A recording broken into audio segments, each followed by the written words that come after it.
Hi అండి, అందరు ఎలా ఉన్నారు? ఈరోజు నేను మీకు పులిహోర గోంగూర పచ్చడి ఎలా పట్టాలో చూపిస్తాను. అయితే దీనికోసం ఫస్ట్ ఏం చేయాలంటే గోంగూరని ఒక 4 రోజులు 5 రోజులు ఇట్లా ఎండబెట్టుకోవాలి. ఇది కేజీ గోంగూర అండి. ఎండబెట్టుకుంటే ఇదిగో చూస్తున్నారు కదా, ఇక్కడ ఇంత వచ్చిందనమాట. మొత్తం ఇట్లా ఒక క్లాత్ మీద చక్కగా ఇలా వల్లిపోయేలాగా ఎండబెట్టుకోవాలి. ఇది ఏ సీజన్లో అయినా పట్టుకోవచ్చు. ఇలా కేజీ గోంగూర ఇప్పుడు ఎండబెట్టుకున్న తర్వాత ఇది 5 రోజుల తర్వాత ఇలా ఎండిపోయింది. ఇప్పుడు దీంట్లో కావాల్సిన ఐటమ్స్ ఏంటంటే పచ్చడి చేయడానికి కేజీ గోంగూరకి 200 గ్రాముల చింతపండు తీసుకోవాలి. ఇట్లా గింజలు లేకుండా చూసుకొని శుభ్రం చేసుకున్న చింతపండుని ఇట్లా నీళ్ళల్లో నానబెట్టుకోవాలి. దీనికి గోంగూర కేజీ తీసుకున్నాం కాబట్టి 1/2 గ్లాస్ ఇది. ఈ గ్లాస్తో ఒక ఉప్పు, కల్లుప్పు తీసుకున్నాను.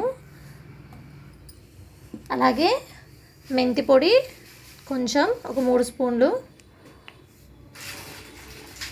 వెల్లుల్లిపాయ రెబ్బలు అన్నమాట. ఇవి కూడా అంతే. పెద్ద పాయలు అయితే 2 పాయలు సరిపోతాయి. చిన్న పాయలు అనుకుంటే కనుక మంచిగా మచ్చలు లేకుండా నీట్గా ఉన్నటువంటి తీసుకోండి ఇవి. అలానే 1/2 కేజీ ఎండుమిర్చి అనమాట. ఈ ఎండుమిర్చిని కూడా మనం పచ్చడి పట్టే ముందు రోజున చక్కగా ఎండబెట్టుకోవాలి. వీటిని ఇవి కూడా నీట్గా శుభ్రం చేసుకొని మంచిగా ఉన్నటువంటి ఎండుమిర్చి అండి. ఇంక ఇప్పుడు పచ్చడి ఎలా చేయాలో చూపిస్తాను. ఇక్కడ చూపిస్తున్నాం కదా, ఇలా చింతపండుని చక్కగా గుజ్జు తీసుకోవాలి. ఆ గుజ్జుని ఉడకబెట్టాలి. చింతపండుని ఇట్లా చక్కగా గుజ్జులా తీసుకొని ఇప్పుడు మనం ముందుగా పెట్టుకున్నటువంటి గిన్నె ఒకటి ఉంటుంది కదా ఉడకబెట్టడానికి, ఆ గిన్నెలో పోసేసుకోవాలి. గింజలు అవి ఏమీ రాకుండా ఇట్లా చక్కగా గుజ్జు వచ్చేలాగా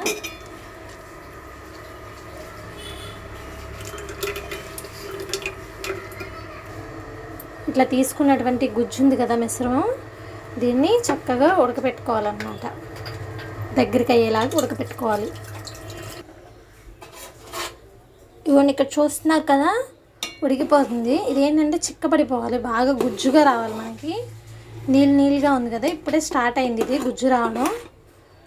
ఇది చక్కగా గుజ్జు అయిపోవాలి. ఇది ఉడికేలోపు మనం ఏం చేయాలంటే ఇందాక 1/2 గ్లాస్ మనం ఉప్పు తీసుకున్నాం కదా, రాళ్ళు ఉప్పు, దీన్ని మిక్సీ పట్టుకొని మెత్తగా చేసుకోవాలి. ఈలోపు ఆ పని చేసేద్దాం.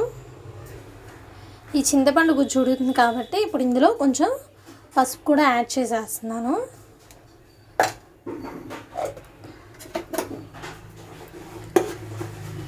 పసుపు యాడ్ చేసినాక ఒకసారి ఇట్లా తిప్పుకోండి. ఇదైతే ఉడికిపోతుంది.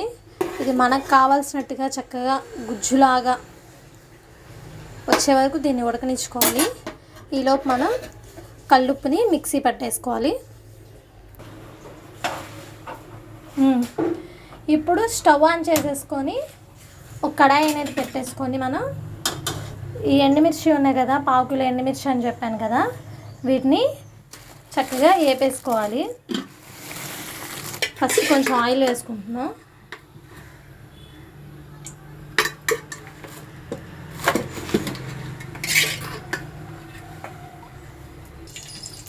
ఈ ఆయిల్ కొంచెం హీట్ ఎక్కిన తర్వాత ఈ ఎండుమిర్చి అంతా కూడా చక్కగా వేపేసుకోవాలి. ఇప్పుడు నూనె వేడెక్కింది.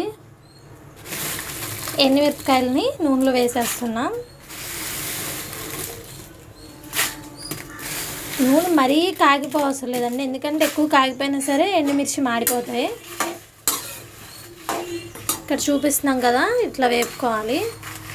అటు పక్కేమో చింతపండు గుజ్జు రెడీ అయిపోతుంది. ఇక్కడేమో మిగిలిన ప్రాసెస్ అనేది కంప్లీట్ చేసేస్తున్నాం.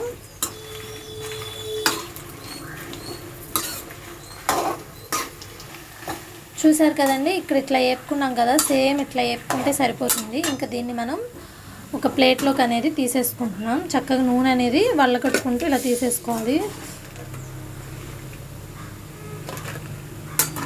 మిగిలిన ఎండుమిర్చిని కూడా ఇట్లానే వేపేసుకోవాలి. క్లియర్గా చూపిస్తున్నాను కదా, ఈ కలర్లో వచ్చేలాగా వాటిని మనం వేపుకోవాలి. మరీ ఎక్కువ ఫ్రై చేసినా కూడా మాడిపోతుంది, టేస్ట్ మారిపోతుంది అనమాట. ఇలానే వేపుకోవాలి వీటిని. ఈ మిగిలినవి కూడా వేసేస్తున్నాం అందులో. ఈ గింజలతో సహా వేసేయాలండి. అన్నీ ఇట్లాగా వేపేసుకున్నాం కదా. ఇప్పుడు ఈ నూనెలో మనం ఏదైతే వెండబెట్టుకున్నామో ఆ గోంగూరని యాడ్ చేయబోతున్నాం.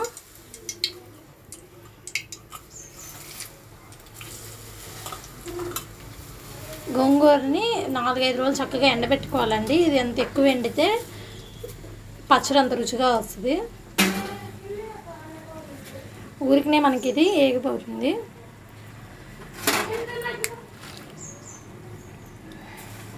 పట్టేటప్పుడు అన్నీ చక్కగా కొలతలతో పట్టుకోవాలి. ఇక్కడ ఒకసారి చింతపండు గుజ్జు చూపిస్తున్నాను. ఇప్పుడిప్పుడే దగ్గర పడుతుంది.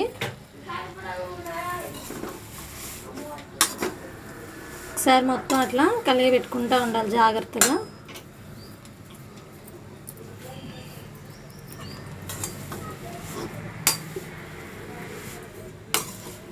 జాగ్రత్తగా తిప్పుకుంటూ ఉండాలి.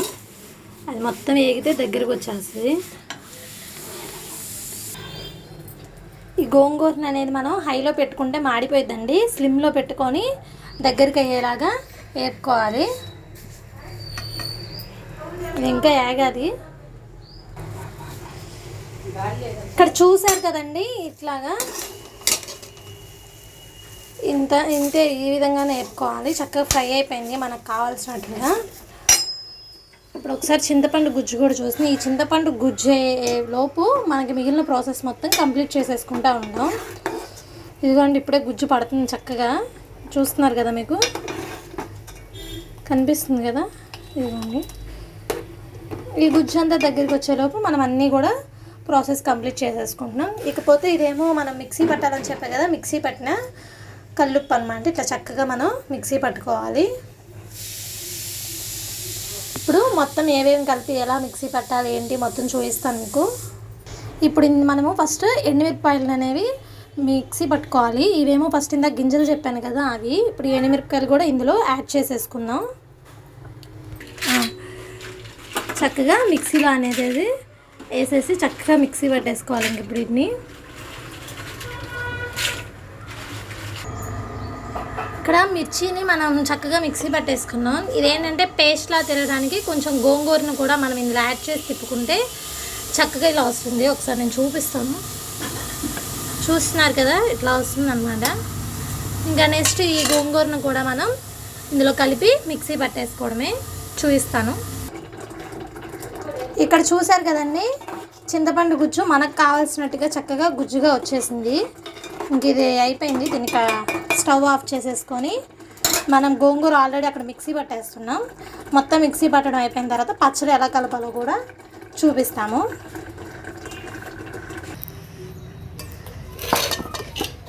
ఇప్పుడు మనం పచ్చడిని ఎలా కలుపుకోవాలో చూపిస్తాను. ఇది కొంచెం గోంగూర వేసి మనం ఎండుమిర్చి అన్నీ వేసి మిక్సీ పట్టుకున్న మిశ్రమం అండి.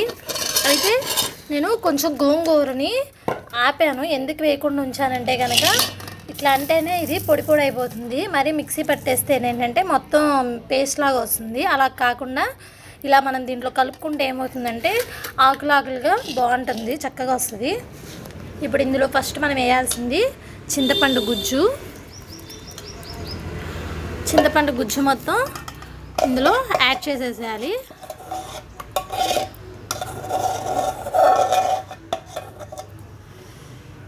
తర్వాత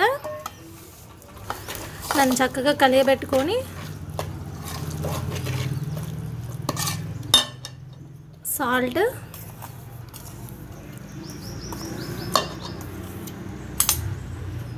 మొత్తం ఒకేసారి వేయట్లేదు, కొంచెం వేసి రుచి చూసి తక్కువైంది అంటే అప్పుడు కలుపుకోవాలి.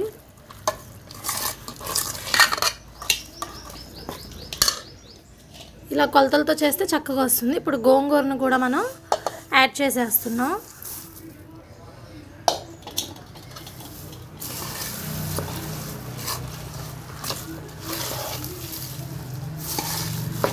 మొత్తం కలిసేలాగా ఒకసారి ఇలా కలయి తిప్పుకుంటే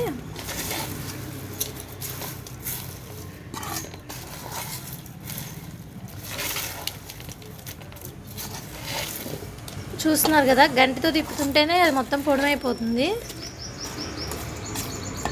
ఏంటంటే పక్కా కొలతలతో చేస్తే కనుక పచ్చడి పాడవకుండా రుచిగా వస్తుంది. ఇప్పుడు ఆవు పిండి మెంతిపిండి కూడా వేసేస్తున్నాం. నెక్స్ట్ ఇంకా ఉల్లిపాయలు, వెల్లుల్లి రెబ్బలను కూడా వేసి కలిపేసాం.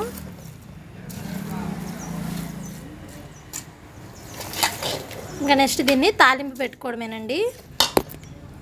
చాలా రోజులు నిల్వ ఉంటుంది పచ్చడి, మగ్గే కొద్దీ రుచిగా ఉంటుంది. ఒకసారి మెథడ్లో ట్రై చేసి చూడండి, చాలా అంటే చాలా టేస్టీగా వస్తుంది. మా ఇంట్లో ఈ పచ్చడి అయితే ఖచ్చితంగా ఒక వారంలో తినేస్తాం అన్నమాట. చాలా బాగుంటుంది.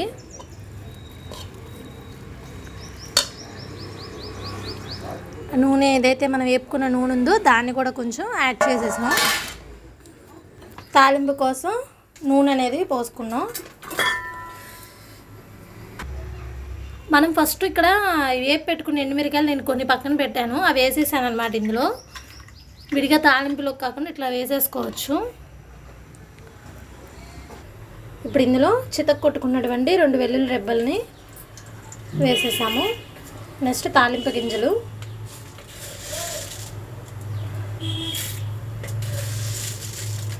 ఒక 2 స్పూన్ల వరకు వేయాలి. ఎండుమిర్చి మనం ఆల్రెడీ పచ్చట్లో వేసేసాము. ఇక ఇవి కొంచెం వేగిన తర్వాత మనం దీంట్లో కరివేపాకు అనేది యాడ్ చేసేస్తాం. ఒక 2-3 మినిట్స్ వీటిని మనం చక్కగా ఫ్రై చేసుకోవాలి. నూనెలో వేగాలి తాలింపు. ఇవి వేగిపోయింది. ఇప్పుడు మనం ఇందులోకి కరివేపాకు అనేది వేస్తున్నాం.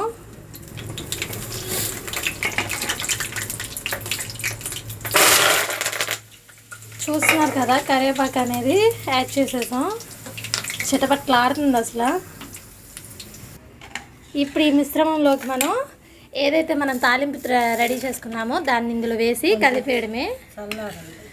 అది కొంచెం చల్లారాలి, మరి వేడి మీద వేస్తే తుంకమలాడిద్ది. ఇంతేనండి, ఇంకా తాలింపు వేసుకుంటే అయిపోయినట్టే. ఈజీగా చేసుకునేటువంటి పులిహోర గోంగూర పచ్చడి అన్నమాట. వేడి వేడి అన్నంలో చాలా టేస్టీగా ఉంటుంది. ఒకసారి మీరు కూడా ట్రై చేయండి తప్పకుండా.